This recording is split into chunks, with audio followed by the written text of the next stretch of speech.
Who shall sing me? Into the death sleep, sling me. When I on the path to hell go, and this track I tread is cold, so cold. This is an English translation of an excerpt from the song Helveden by Wardruna. What happens when we die? In most belief systems around the world, a non-physical version of ourselves, our souls, emerges from its dead body like a butterfly from its chrysalis. That soul rises from its remains and is ushered forward into some version of an afterlife, often accompanied by guides in the form of angels, deities, or deceased family. But who are these guides? Could a person become stuck here where they died? And if they do, can anything be done for them? Join us for this episode of The Wandering Crow as we dive into the concept of Psychopomp. There is a medicine story that tells of Crow's fascination with her own shadow. She kept looking at it, pecking at it until her shadow woke up and became alive. Then Crow's shadow ate her. Crow is dead Crow now. Join us as we attempt to look through the Wandering Crow's eye to find the gateway to the supernatural, to seek to know the unknowable mysteries of creation. Welcome to the Wandering Crow podcast. Hello, murderers and wanderers. This is Mandy. This is Abby. This is JT. And this is Cameron. Yay. So you guys didn't hear it because we don't have rights to that song, but we, just to psych ourselves out, played Helveden all the way through by Wardruna. And just to psychopump ourselves up. Psychopomp. Well done, Cameron. And the translation of Helveden is the way to hell. But if you understand Norse mythology, hell is actually one of the gods that does guide people to not hell. Both. So it's hell both is the god a goddess and a place. And a place. So it's a resting place, not... It's a resting place. It's not hell. Yeah, it's not Valhalla. Yeah. But it's similar. It's for other people that didn't die in battle. Non-warriors. Mm-hmm. The children and wives. Anyway, social media. If you are a big fan, which we know you are because you're listening, don't forget to subscribe, download the episodes, comment, and leave a review. Please give us a 5-star rating. If you have a story you want to share, you can reach out to us in many ways. We have social media, we have an email address, and all the links are available in our show notes. Thank you for that, JT. And now, back to the show. Hey, we got an email recently, guys. We were number 6. We were the 6th best or voted number 6 for shamanic podcasts on one of the platforms. Wow. Yeah. So it's a platform called Good Pods, and they ranked us number 6 for shamanic podcasts, which I think is kind of That's fantastic. Funny because we're not exactly shamanic. I mean, we talk about shamanic things, but I don't know. I just thought that was cool. I thought that was pretty sweet. Yay, yes. So, yeah, I just thought I would share that. So I have a list of questions that I thought could kind of guide us through. What is a psychopomp? Who needs a psychopomp? Why is psychopomp needed? Some popular, famous, mythological examples of psychopomp. Is psychopomp dangerous? Are there any rules? And then I have some personal account that I can add to from some things that I've experienced. So, what is a psychopomp? In a lot of different faiths, the psychopomp is basically a figure that escorts the dead soul from this mortal world to whatever version of the afterlife they believe in. The psychopomp is not necessarily the one who kills them, although Baron Samedi apparently is a notable exception because he does decide who lives and who dies. They typically are not judging you, although in the case of Anubis, they may place your heart on the scales of justice, but he's not actually the judge or the decider. He's pretty neutral about it. Whatever it is that you did in life is what you did in life. There's really no judgment attached. really their only job is to just accompany you and escort you and get you from point A to point B safely. I agree with that. What I also find interesting is the symbolism. When you talk about these psychopumps, they're also often associated with symbols of transition, such as rivers, bridges, or doorways, which I'm just going to plug it. It's liminal spaces, transitional spaces. Mm-hmm. So I find this very interesting that this is a topic that I didn't know a lot about, and then jumping right in, and liminal spaces are all over the place in this. I feel like we've slowly been building up. Every episode that we do helps us increase our knowledge and makes the next topic just a little bit easier to kind of understand. Do we want to talk about honorable mentions that we won't be talking about? Yeah, well, it sounds like you might have examples, so go for it. Various animals. Straight from Wikipedia, things that I haven't done really a lot of research on. Anthropomorphic entities such as horses, deers, dogs, whippoorwills, the bird, vultures, owls, sparrows, and cuckoos. That's a lot of birds. In my research, dogs in Mesoamerican and Egyptian cultures were symbolistic guides. Yeah. Bees came up for me, which I thought I just couldn't That's resist. odd. And I have a pretty neat story about bees. And then I actually have a real life story about owls. You want to hear this? So I'm going to tell it. I guess I don't care what you think. So the place where I work is obviously, we've talked about it a million times. I'm going to drive Cameron crazy. It's a hospice house, right? She's a nurse, if you didn't know. So this was before I worked there, but it is a story that's so legendary that everybody tells the tale now. It's crazy.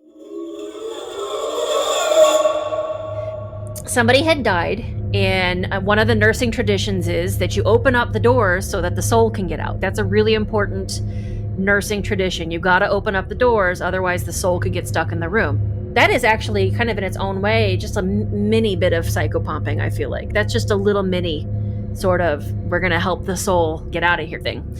So these nurses had opened the door, they had let it air out for a little bit, and then all of a sudden,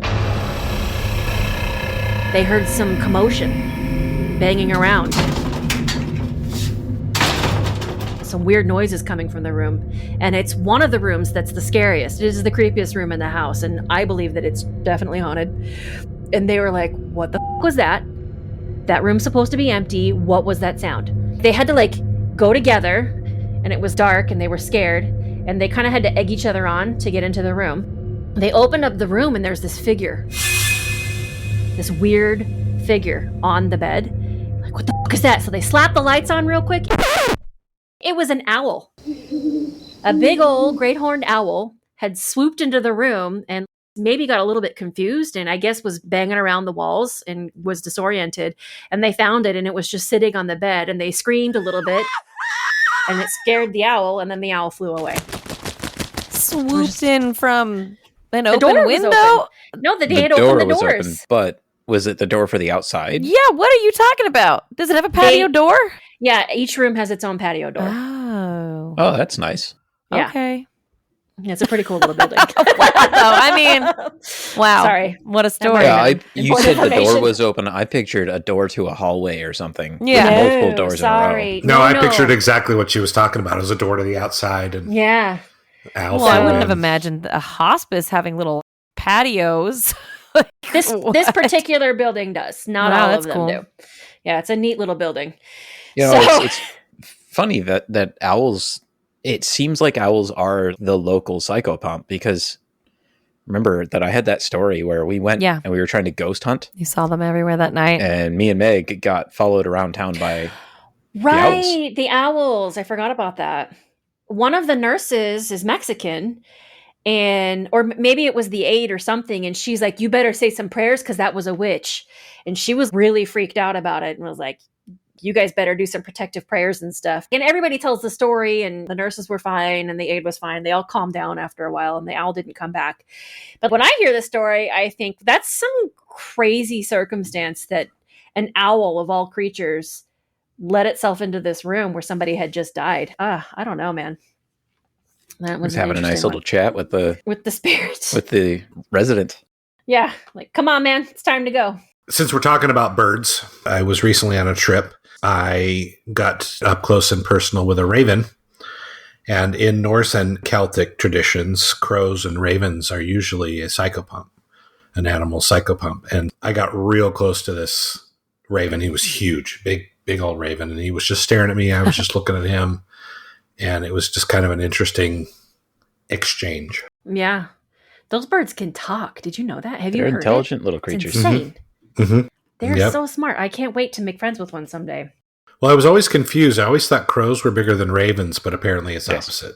And ravens are the ones that can talk. The deep little cackle or the caws. I've never heard a raven talk in person here, but that's usually if somebody's befriended them and they spend time with people. Otherwise, obviously they don't just do it.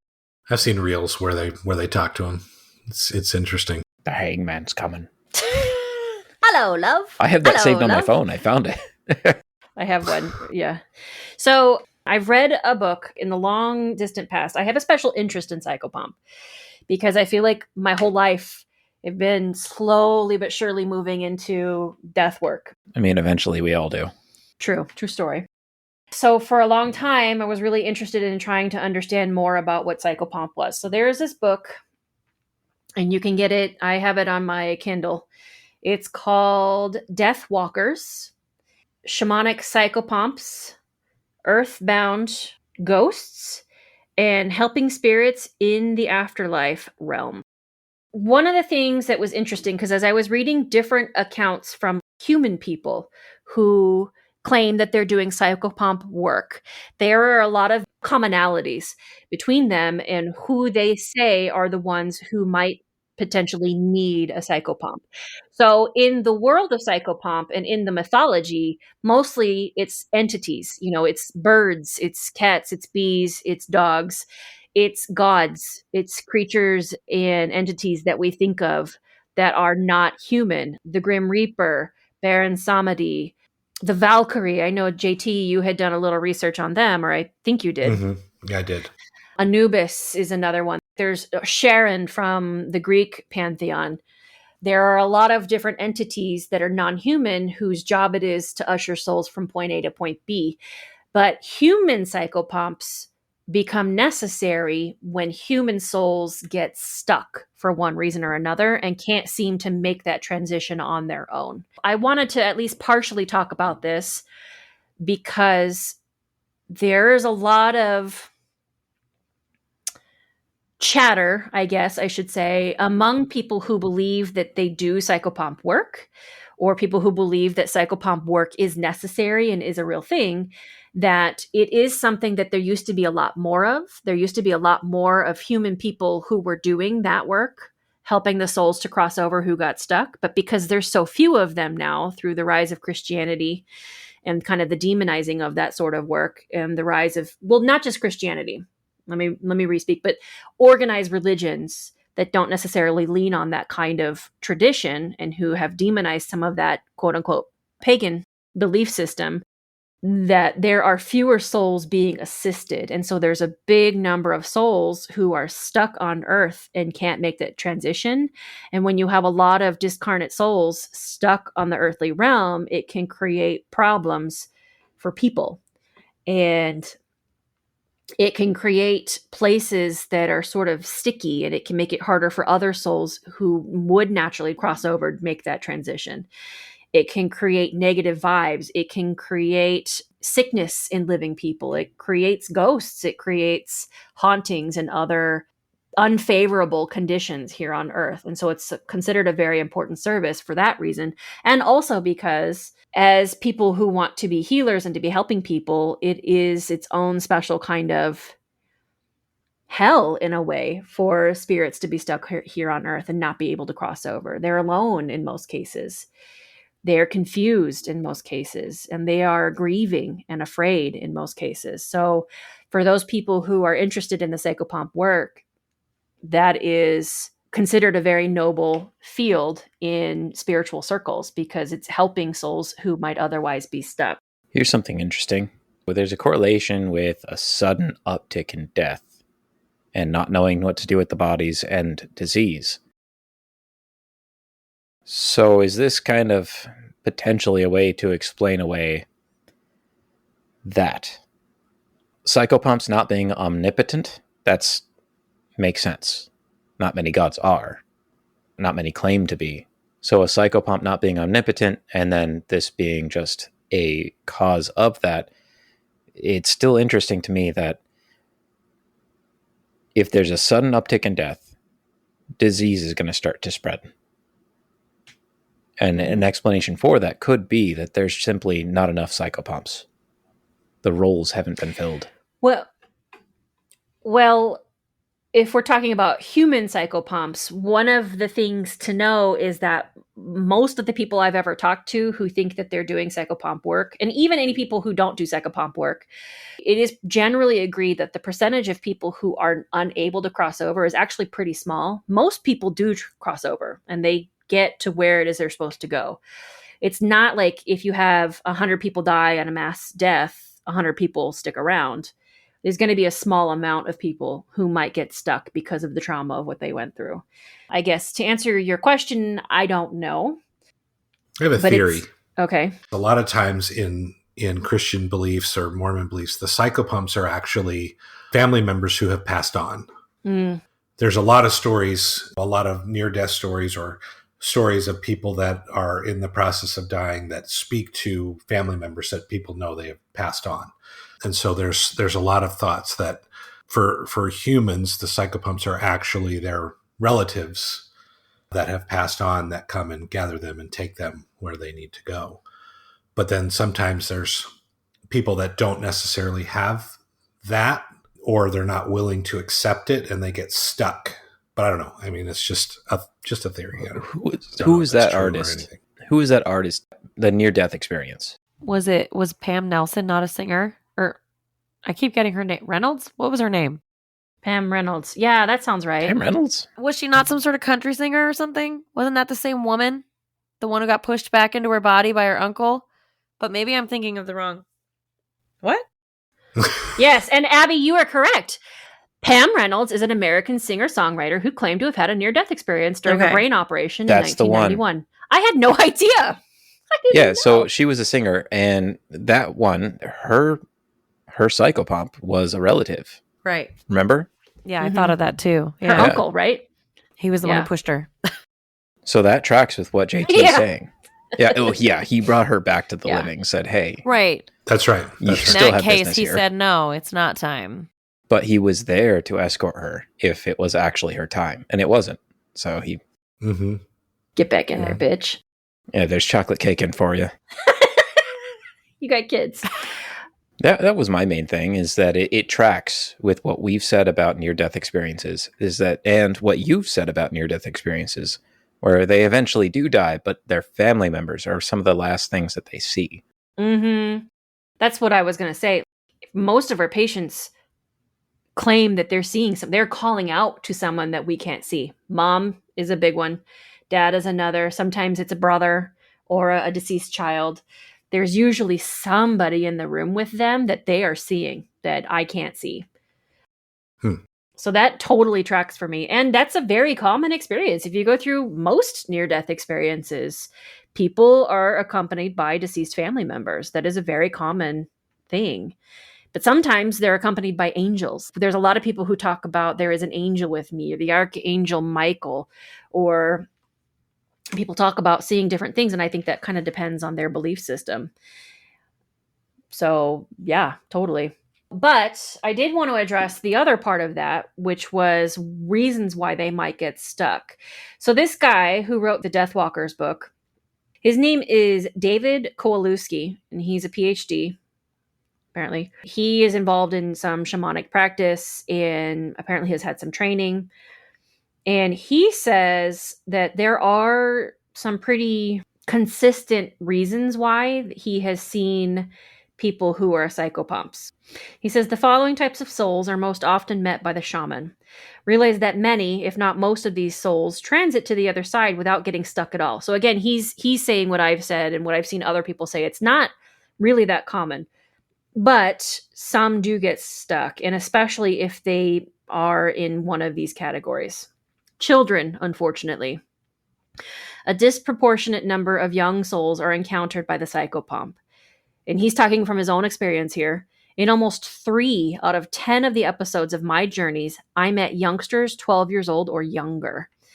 He says this is an amazing statistic given the fact that youth are the least likely age cohort to die. And so children should be the least likely to be found. He says that most children assume they're going to live either forever or don't even have a concept for death. And so don't have a concept really of the afterlife or have a way of understanding that they've passed over. And so they have a tendency to get stuck. He says addicts, addicted discarnate souls often feel the need to continue their substance abuse and may well possess a living addict in order to do just that. Sudden death victims, so traumatic deaths, deaths that they couldn't prepare for, premature deaths, are causes for why people might get stuck. Homicide victims, dying a bloody death at the hands of another human sometimes leaves a soul earthbound. Many of these souls belong to groups most at risk for such violent deaths, like military units, gang, prison inmates, prostitutes, and pariah ethnicities.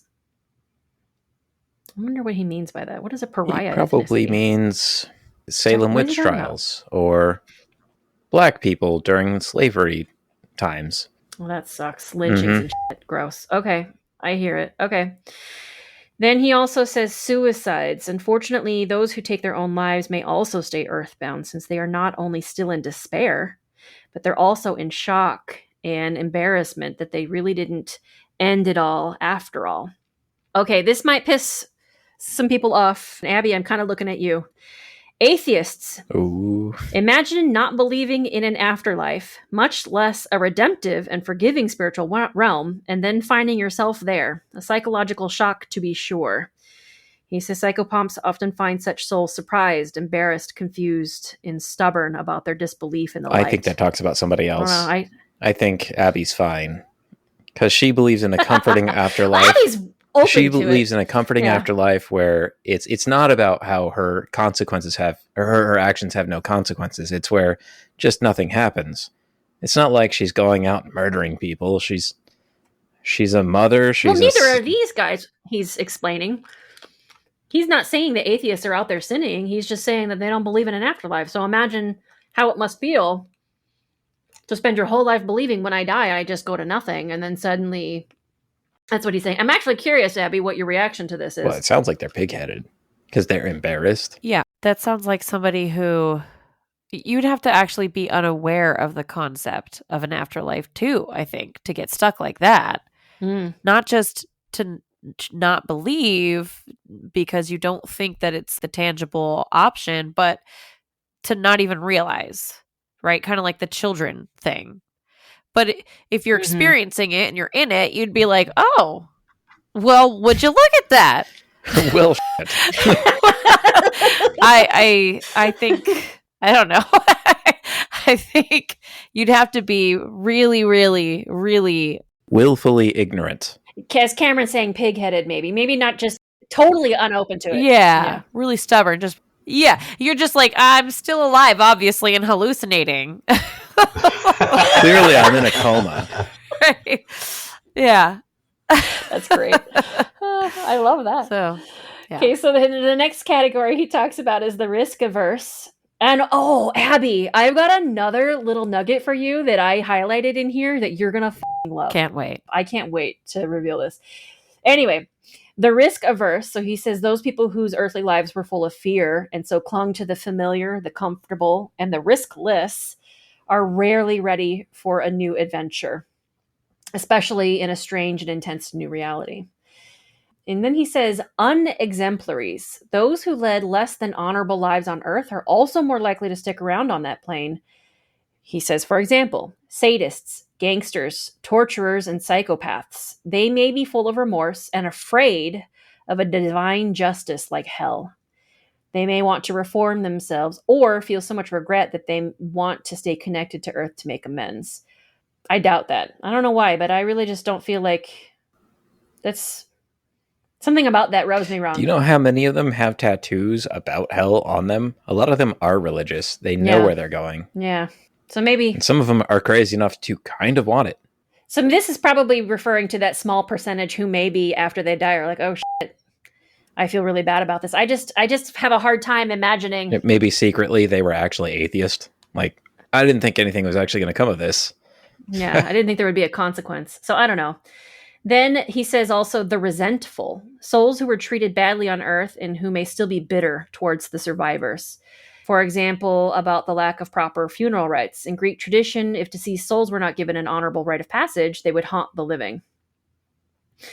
Let's see. Protectors. So some... I have some people I'd like to haunt after I die. Yeah.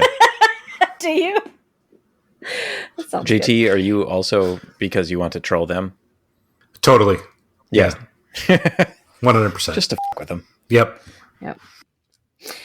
Some ethnocentric souls choose to stay on the earthly plane in order to protect their native people, especially their immediate descendants. This seems to Looking at the account for the natives. many encounters by living humans with native spirits dressed in their indigenous clothes. This also is on purpose. This is done on purpose by some shamanic cultures, where the shaman will anchor their soul. Like there's actual ceremonies and rituals after death to anchor the soul to the earth so they can continue to serve several generations after the death before they can be released. Yeah, what's happening there?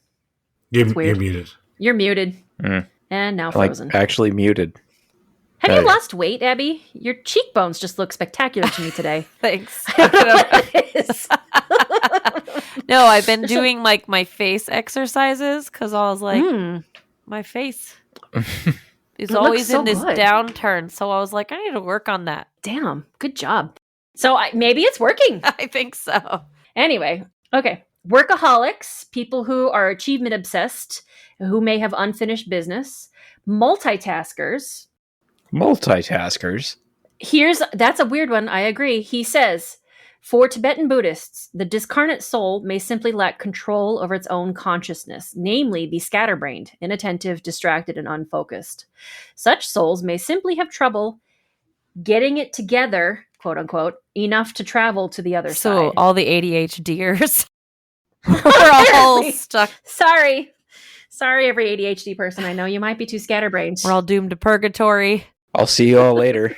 So what you're saying is all You the were ghosts that going? exist now all have ADHD? Maybe. Yeah, it's possible. That explains why they don't make a whole lot of sense. That's why they screw with stuff and open doors and Yeah, they're like, what was I doing? TV on, TV off. They saw the light and they were heading toward it, and then they saw something else. And squirrel walked by, and what are you going to do? I did not see this conversation going that way. Okay, so then he says spiritual abductees. So this is an interesting one.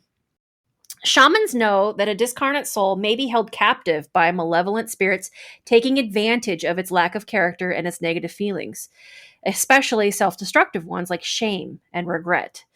So basically what it's saying is that people who are feeling particularly emotional after their death, like I did a lot of bad shit, I'm really remorseful, I wish I hadn't done that, or I wish that hadn't happened, or who are feeling like they're not good enough to move on to the other side, can sometimes be taken advantage of by other non-human entities who will hold on to those souls.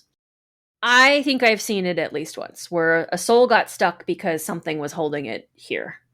And then conversely, Psychopomp, well, I guess I should say that for later, but Psychopomp can also be basically like when a person is possessed in possessions, it is the same sort of thing, removing that possessive spirit out of a person as it is removing people from a possessive spirit and like getting them separated so that they can move on to whatever else. And there's some particular places where he feels like this is most likely to happen. And he talks about what he says, he uses the term total institutions. Total institutions, like jail or... Yep. Places where you not only live all the time 24/7, but where you sleep, where you eat. It's where your whole life is. You're basically locked up in this place. Oh. So jail. I had to pull some people out of there. Yeah, no, those places definitely had an energy about them. What do you mean? This sounds like a story. As an EMT, I had to go in and fetch a couple of bodies. And yeah, no, those are not pleasant. Out of what, a jail? Yeah. Oh. Yeah, I worked And there's one prison with 3 different blocks, and it's massive, right? And people die there all the time. And I got called, this one I'll never forget. Specifically, it was late at night. It was some 70-year-old man, and he was cold and rigor. And we had finally just gotten in there, and we're doing compressions on the guy. Obvious signs of death. We're not supposed to at that point. They got a video camera going, and apparently he had just fallen down 15 minutes earlier. No, it was neglect. That guy he's been dead. There was no rebound. You know, all of the other inmates, they didn't look sad. They didn't look anything. They just sort of looked melancholy. And that kind of miasma floated over that place every call I went to in that place. It's definitely got that sticky kind of energy. And if you see it, you know it. Yep. The other place that he lists that I have a personal experience of is skilled nursing facilities or hospitals. Places where people, their entire existence is dependent upon other people who are looking over them. So like your jailers or your guards, or maybe your nurses and your aides. The first time that I really became aware of what the impact was of souls not moving on was a skilled nursing facility that I went to go see a patient. And the very first time I walked in, it felt gross. Like I felt like this is a place where people are being abused. There's no way that they're not. I could feel it. And it felt like I was surrounded by hopelessness. There was just this pervasive, it was almost like something I could smell. It just sort of wafted over me, and I just felt the hopelessness. Miasma is just a word until you actually experience it. Oh, yeah. Yeah. Oh gosh. So he says places like that have a very high likelihood of people getting stuck. He also talks about schools, maybe certain job sites where you're just kind of stuck there all the time. Boarding schools, prisons, residential colleges, leper colonies, he talks about. Places that might be associated with addictive substances, homicide sites, physical care facilities. So sometimes he said this exactly, big old hotels. And then lastly, cemeteries. Abby, you're going to feel so vindicated. He says there's a lot of lore about ghost centers on burial sites. But when I was working my way through college during 2 summers mowing grass at a large urban cemetery, I got exactly the opposite impression. I had no ghostly encounters, nor did any of my many coworkers to my knowledge. In fact, I found the place peaceful, even uplifting. How so? He says a lot of the deceased have already picked out their own gravesite, indicating a sense of preparation and resignation to death and the afterlife. The earthbound soul normally attaches to the place of death, not actually the burial. Many earthbound souls don't know or won't admit that they're dead, so why would they be at a funerary site? It says there's little human energy at such sites to tap into. Possessor souls want to inhabit a living body, not a dead one. Some deceased souls stick around to help the living, not the dead. Usually, earthbound souls don't have issues with the dead, just with the living. Tombstones and gravestones, often bedecked with flowers, bespeak a concern by the living for the dead, so the deceased have very little reason to be resentful of the living. And then he says, as such, in my experience, discarnates have little emotional resonance with their graves. Yeah. Again. Yeah. Pam Reynolds. Of course. Yeah, Pam Reynolds. Abby, this is what you were saying. And then Cameron and I gave you such a hard time, but this is literally exactly what you were saying. Mm-hmm. Abby was right. Yeah, Abby was right. This guy is like, nah, the people don't really care that much about their graves. Like they're just not there. He says there's a couple of exceptions, but pretty much. I don't know. How do you feel? I expected a bigger reaction and I didn't get it. That's interesting. Just still imagine that. I was correct.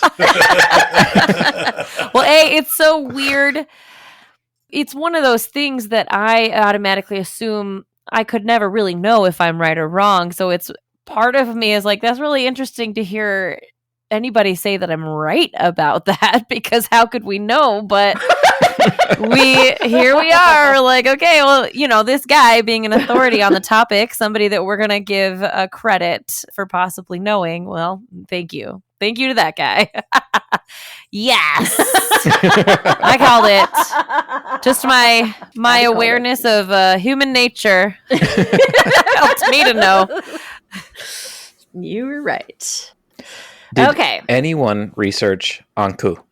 No, I didn't. Did you? I've got some information on him.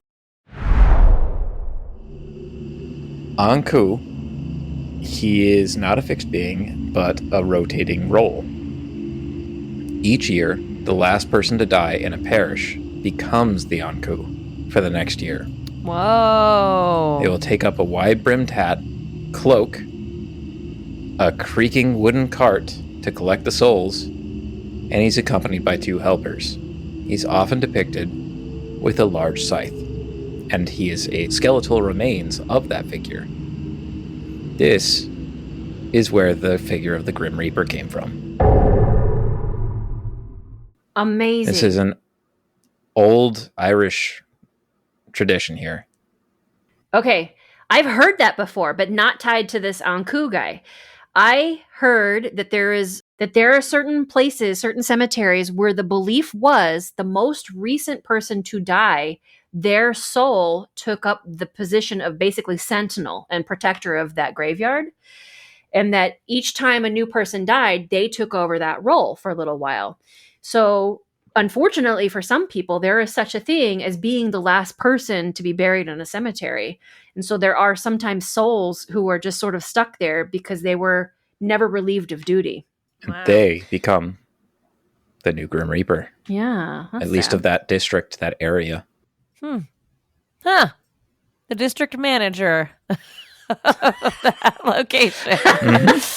Assistant too. So the Grim Reaper is not actually like a godly being. He is an individual that just unfortunately was the last one to die in that parish. Man, that's sad. And that would be a case where like maybe it would be a good thing for a psychopomp to roll on by and be like, yo, bro, You're did free. you like want to move on? Yeah. Like, you ready to go? So yeah, I'm so glad. That was really cool. Yeah, that was cool. That's neat. I'd never heard of Anku. Yeah. I hadn't heard of it either. So we talked about what is Psychopomp, who needs the Psychopomp, why might you want Psychopomp, and now we can kind of roll into who performs the Psychopomp and what are some famous myths. So that was a perfect segue, Cameron, with Anku. Norse mythology is Valkyries and Hel. So the Valkyries are specifically more for those who have been slain in battle. They're warrior maidens. They're all female, and they're depicted as armored women riding horses or wolves. And they select half of the battlefield dead to escort to Valhalla, which is Odin's hall in Asgard. And these souls feast, fight, and prepare for Ragnarok, the end time battles. So that's kind of the basic explanation of them. The other thing I found interesting is there's also Freya, who's the goddess of love, war, and the afterlife. She's a Vanir goddess of love, fertility, war, and magic. Acts as a psychopomp by claiming the other half of the slain warriors for her realm, Folkvangur, or Field of the Host, or her hall, Sesrumnir. I don't think I said that right at all. Excuse me. So she rides in a chariot pulled by cats, and she's usually accompanied by Valkyries.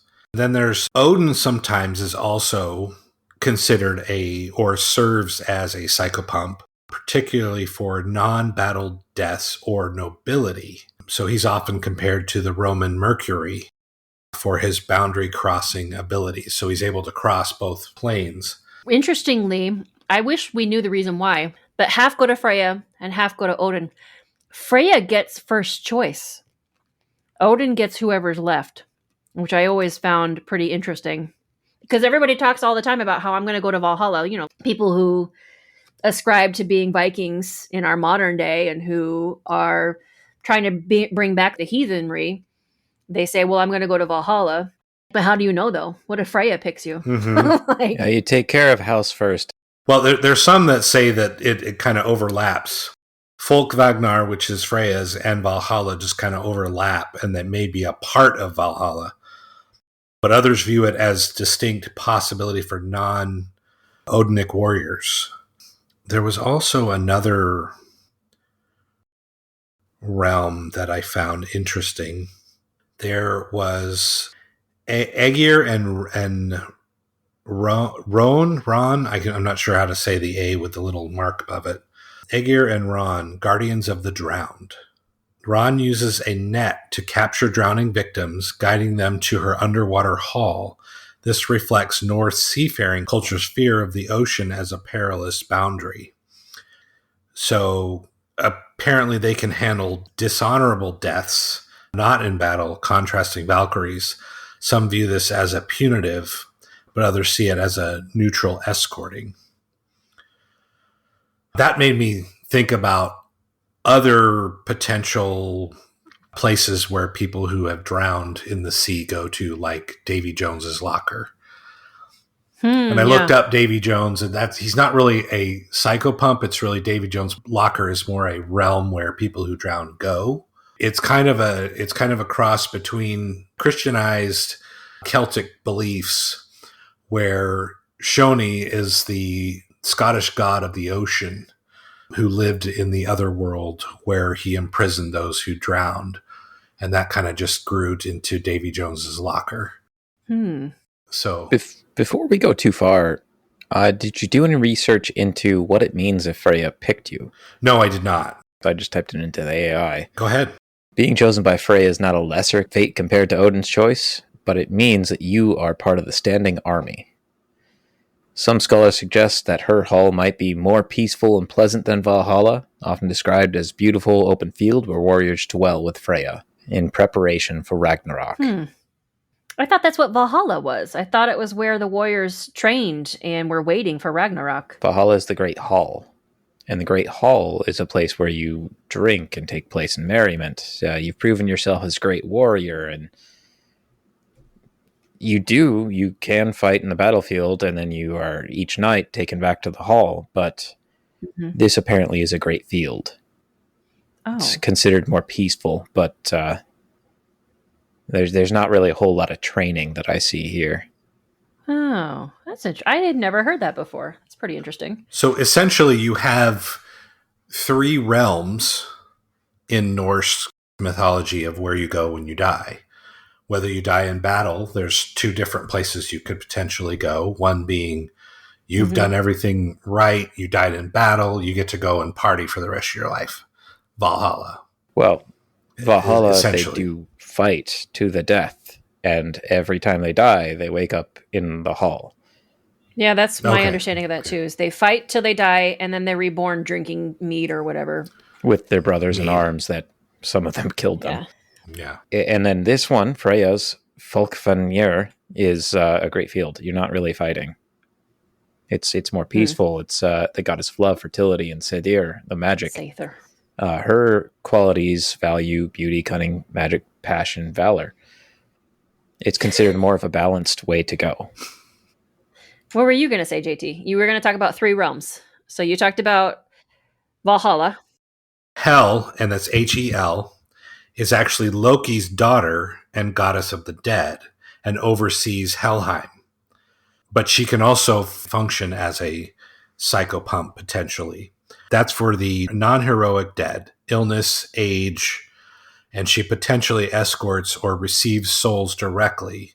And Helheim is a neutral place, not hellish. Cool. Which is funny. Is there a place where their bad actors go? I don't know. I did air quotes. It'd be an interesting thing to look up eventually. Abby, what were you going to say? To further corroborate what Cameron was saying, according to this Norse myths book that I got from Costco. But anyway, this says, like many Viking goddesses, Freya was fierce and fiery, her cool demeanor masking a passion which lay burning beneath.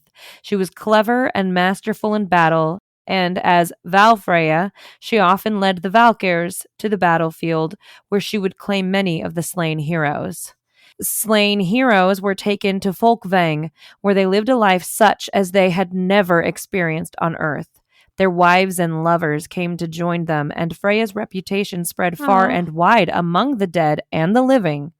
So luxurious was Folkvang So exquisite were Freya's charms that lovers and wives of the slain would often take their own lives in order to meet with their loved ones sooner and to experience the splendor of her land. I've It says never a heard lot any more of that how before. beautiful and amazing she was. Yeah. Because that doesn't happen in Valhalla. Yeah, I thought they went separate from their wives and kids and loved ones. Like they never see them again. Right. And so that probably falls into her being the goddess of love, which as I read further, she ended up not being able to keep her title as a goddess of love. But that doesn't seem relevant to this Psychopomp topic. So I'll save that for another one. That was pretty cool. Well, moving on. Did you know that bee can be psychopomps? Oh. Yes. Smooth transition. Yeah, so good. Let's hear about these bees. All right, bee folklore from the Celts. The Celts, who lived during the Iron Age in medieval Europe, believed that bees were intermediaries between this world and the next. They felt that bees could carry messages between here and the world of the dead, serving as conduits between humans and their dearly departed. Part of this is there is this tradition from England which is called telling the bees. And I had heard this before in other places, unrelated to psychopomping. Like this is an old tradition for beekeepers that you're supposed to do. So if you've never heard of it, it's a tradition that requires beekeeping families to show respect toward their bee companions or else risk some consequences. Any major changes in the family have to be communicated to the bees directly in their hive. For example, if their beekeeper were to pass away, it's customary to cover the hive in a black veil and to tell them, to speak to them and say, "I'm so sorry, but your caretaker has died." Otherwise, without having this notice, the bees might just disappear, leaving the surviving family beeless and honeyless. Some people even believe that bees would die of grief if they weren't properly notified. There are some different iterations. So in one tradition, the surviving spouse or eldest son would knock on the hive 3 times with a pair of keys and recite, "Little bee, our Lord is dead. Leave not while we are in distress." In the Cornish traditions, people believe bees might sting the beekeeper to death if the bees were not notified of an impending move. When a beekeeper passed away, Cornish people believed singing to the bees would prevent them from deserting the hive. Telling the bees was even carried with immigrants as they came to the United States. There are some anecdotal examples, even relatively recently, of what happens if you don't tell your bees. So here is a story. Story time! Charles D. Hitt was a farmer in Missouri who grew watermelons and supported his agricultural pursuits with beehives. When he unexpectedly passed away in 1959, mourners at his funeral were surprised to see a swarm of bees. These bees buzzed around their heads and the grave of Mr. Hitt. As the funeral ended and everybody tried to make sense of what it was they had seen, it became apparent that Mr. Hitt's bees had deserted their hives. Perhaps a member of his family should have told the bees of his passing. And this came from a specific, it was called beepods.com, and I'll make sure that I link it in the notes, but apparently this is something that really happened in 1959. And I thought that that was a pretty... I mean, it still happens today. Really? Well, have you seen the documentary on bees? I've seen a few. I don't know which specifically you're talking about. There was one addressing some sort of bee problem, and they blamed it on monocultures. We're growing nothing but corn in one area. And so the bee population dies out or leaves. Then it's likely the problem there. But it's kind of funny that maybe there's something there that we just lost touch with tradition. Just as an aside, as an example, corn is a terrible example because corn is wind pollinated and does not require bees. But I hear They your said point. monoculture was the Yeah. biggest problem. So there's a beehive and then there's nothing but this one crop everywhere. And they can't get their nutritional... nutrients, yeah. Well, I can tell you as someone who's been around some bees recently and knows a beekeeper, there is something to that because the bees get moved across multiple states all the time. They go from California to Utah to South Dakota and back.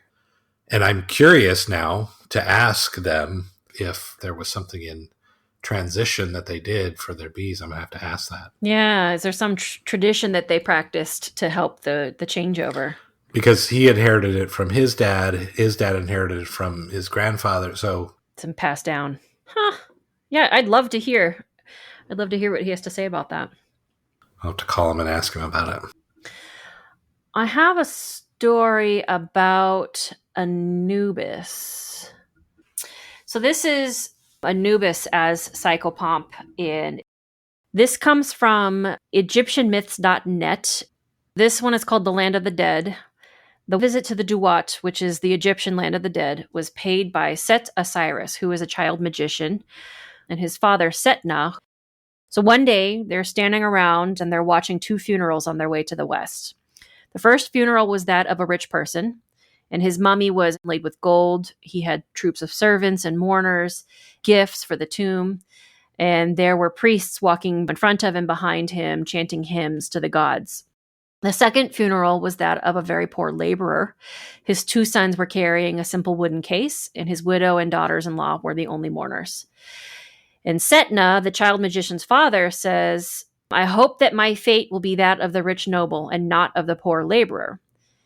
And the magician, say Osiris, says, "On the contrary, I hope that your fate is more along the lines of this poor man." And so Setna was really hurt and couldn't understand, "What are you talking about, say Osiris?" And so say Osiris says, "Here, I'll show you." So they go on this journey together, where say Osiris takes his soul and his father's soul down into the Duat.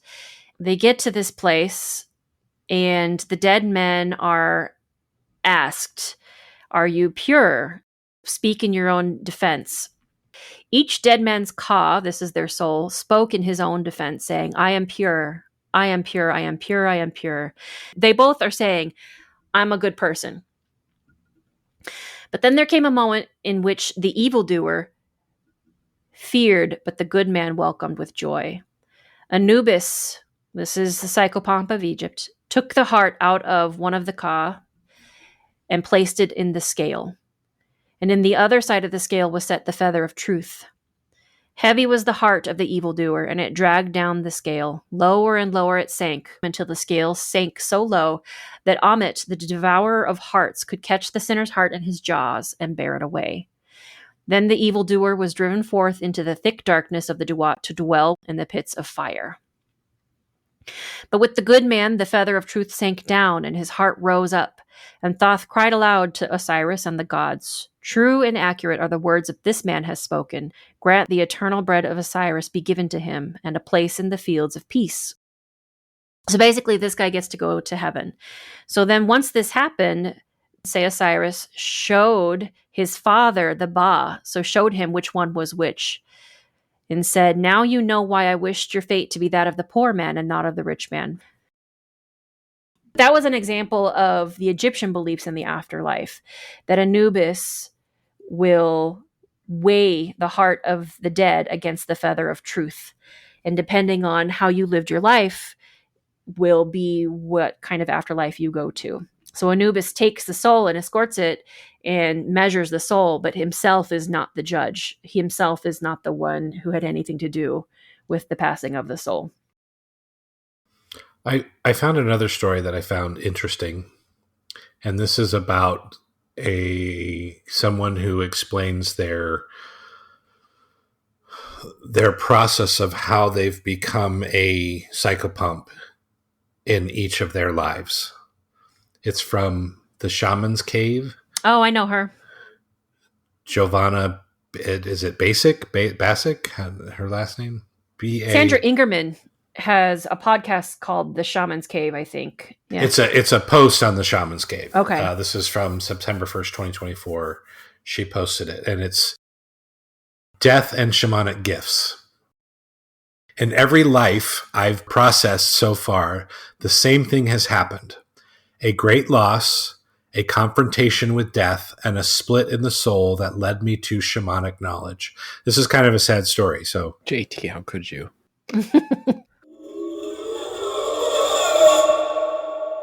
In this life, it happened when I was only 2 years old. I already came with all of the gifts and saw everything. Adults were very afraid of me. I wasn't interested in children, nor in them, in quotes, adults. I would say to them, "What can I tell you that you don't already know?" And if they told me something that wasn't true, I insisted on the truth, regardless of the consequences. This led to my further closing off and to their increasing anger because they no longer saw me, but rather a finger poking into their eye. When I was 2 years old, my favorite person passed away, my great-grandfather. I loved his chest the most, where I would bathe as if in the sun while he told me various stories and caressed me. So one morning before dawn, I saw and heard a man with a black hat under my window. It was warm, the window was open, and a bit of light was seeping through the blinds. Your great-grandfather, Bogdan, has died, he said. I screamed and cried, waking up my mother, who also saw him, but pretended not to. I showed her the projection of what I was seeing on the wall, how they were carrying him at the crossroads. You just had a dream. I pointed out where Grandpa was at the moment we were talking. He was lying in a bed and was just about to pass. Even then, I could lead others to any place in the universe. I screamed at the top of my lungs and begged her to take us to him immediately. He lived on the street next to ours. It's still dark. Go to sleep, Giovanna. Finally, we arrived at his place. The pain was indescribable. Who are all these people with the hats? How can they take him like that? I won't let them. If someone has to go, let them take great-grandma. She's evil anyway. Yeah. She thought her great-grandma was evil. Yeah. Yeah. My heart was tearing apart, and I screamed with all my might, is there anyone who can explain to me why this is happening? Finally, someone appeared and took me by the hand. Giovanna, you know it has to be this way. Why him? Why not Bisa? That's great-grandmother. She will when the time comes. Does that mean that if you are good, you must die first? He patted me on the head. I want to see where he was going. He showed me, and I calmed down. Who will then caress me? Everyone. I brought Grandpa a candy to sweeten himself. I lay on his chest, which was getting colder, as if he had already left the body, but the battery was somehow holding on. He died a little later that day. I screamed with all my might. They didn't take me to the funeral, but of course, since I had already developed invisible bodies, I was there in the same way as Grandpa. He stood by his grave, and I was the only one who saw him. Don't worry, Jojo. Grandpa is here with you. I'll be with you. None of that helped. My heart was breaking, and I was dying from the pain as I watched him leave. I saw then that this great pain had broken my heart, and that in its place was a flower that shone like a flame or the sun. They explained to me that such pains and bridges to the truth, which is beyond the visible world, that attachment to people is necessary so that our love can develop our hearts, and then they disappear because we realize that we are all part of the same soul. It was okay with everything after that because I didn't make a distinction between the visible and what is not visible to everyone. I saw that even the spirits of plants that had been cut down remained there. They just didn't have a solid form. Of course, after that experience, I would bring candy to everyone who was dying in the village to sweeten them, and I would tell them that everything would be fine, that I saw where they were going, and that I would take them there. As I was a little magpie, I knew who would die next in my village. One of those men with hats would always notify me of who they were coming for next. I would see that person at crossroads. They would be carried by those people the same way that we carry the coffin when performing the burial ceremony. And my soul does that even today. Sometimes their bodies are too damaged and they float around them, often resting in mine during that period. Yes, that's my job. So that was her journey into becoming a shaman at the age of 2. At 2, though. At 2 is what she's saying she had this experience. And she's saying she could speak. Uh-huh. She could see these hat men. The visual she paints in this story is pretty interesting to me. I'm not going to say I have extensive knowledge of past lives, but I couldn't speak. Yeah, I mean, it's not typical for 2-year-olds to be able to have whole ass conversations like that. I don't know. I'm calling BS on it a little bit. Or at least she's got her ages wrong, probably. Yeah. I just thought it was interesting to get, we're talking about psychopumps, and she claims herself to be a psychopump, and that's how she became one. Might be, but I'm agreeing with Mandy. I think she got her ages wrong, at the least. Yeah. Abby, you're also a mom. Do 2-year-olds have such elaborate conversations typically? Well, okay, they preface it by saying, in this lifetime, I already had all my gifts Yes. by the time I was 2. Yes. Right? That's how the story starts. So I was hanging on to that phrasing as he was telling the story, as if to say, okay, somehow this is a wizened, past lives 2-year-old who has already been here before, and perhaps the mental conversation going on maybe isn't quite so much out loud, and is some of that's being added and elaborated as the adult is retelling the story. But she's reflecting on what she was thinking and feeling at the time in an adult way. My brain was spinning about it too, and making all these justifications as he was telling the story for the part that I heard. Look at you, Abby. Abby playing devil's advocate and me and Cameron shitting all over it. Oh, how the turntables have turned. Yeah, I was like, all right, Abby's gone, so I better. So let me read. There was a little bit more that I didn't read. All my problems and illnesses came because I had to hide and swallow my truth. I didn't have the wisdom at 2 years old not to tell adults my visions and their thoughts, which I believed everyone saw and heard. Sometimes I got angry when they made me say something, believing they were bluffing and that everything was clear to everyone and that they were just pretending.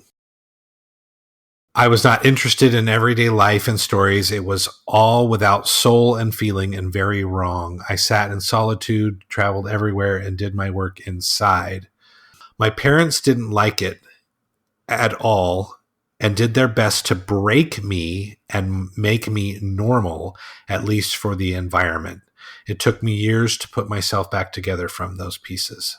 I was interested in that because, Mandy, remember when I told you when I was a kid, it seems like 90% of illnesses are exacerbated by your own mind?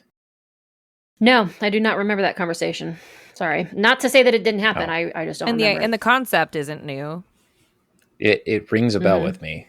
If you start to feel ill and you sort of give into that, it's sort of like a hypochondria sets in. And you start to feel sicker. And it just seems like it's easy to avoid that mentally if you know how. You know, a nurse once told me, I think it was after I'd had my first C-section, she said something to the effect of, go ahead and take this pain medicine. It's okay, even though you're breastfeeding. It's okay. You need it to feel better. And sometimes the way healing works is that when you feel better, you start to feel better. You start to get better. And it's that same kind of idea. It is self-fulfilling. And so kind of. Yes. And so this person having to hide that to sort of concede to those illnesses would then concede to those illnesses and actually become ill. The way I took it was that this trauma, how upsetting it was to have to suppress her talents and what she's thinking and feeling and not being able to be her real self, the stress of that really was causing her to become ill. Could be what you're saying, though, too. But still falls in line. Yeah. Well, yep. Okay. Well, Wanderers, this has been a really good episode. Unfortunately, there were 3 more points that I wanted to discuss and go over as part of this episode, but we are unfortunately out of time.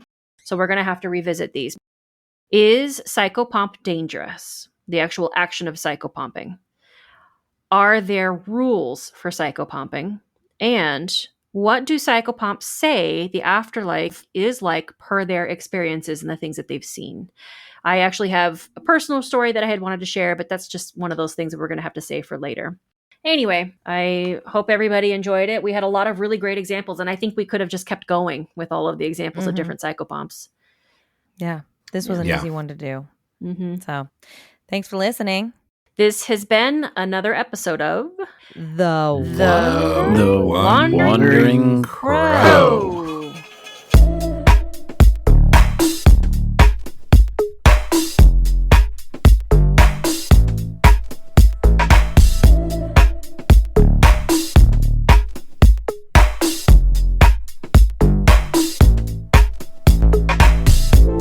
Release me, I'm moving on.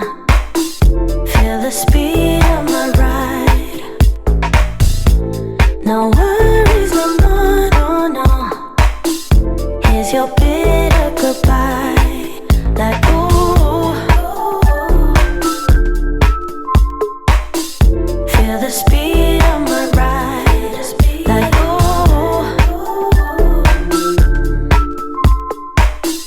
I got faith by my side.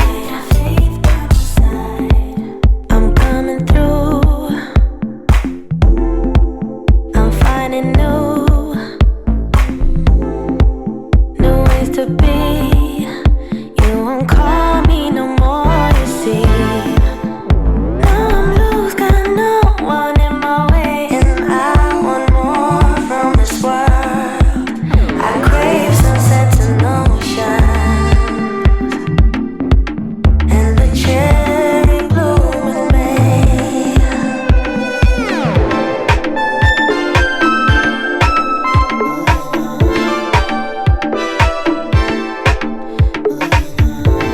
Release me, I'm moving on. Feel the speed of my ride. No worries, no more, no, no. Here's your bitter goodbye. Like, ooh. Feel the speed of my ride. Like, ooh. I got faith by my side. I'm blaming you. That's right, I'm blaming you. How much you need, but you messed up, you made my heart bleed. Now I'm free, forgetting all those days, 'cause I want more from this world. I crave sunsets and ocean, and the cherry bloom in May.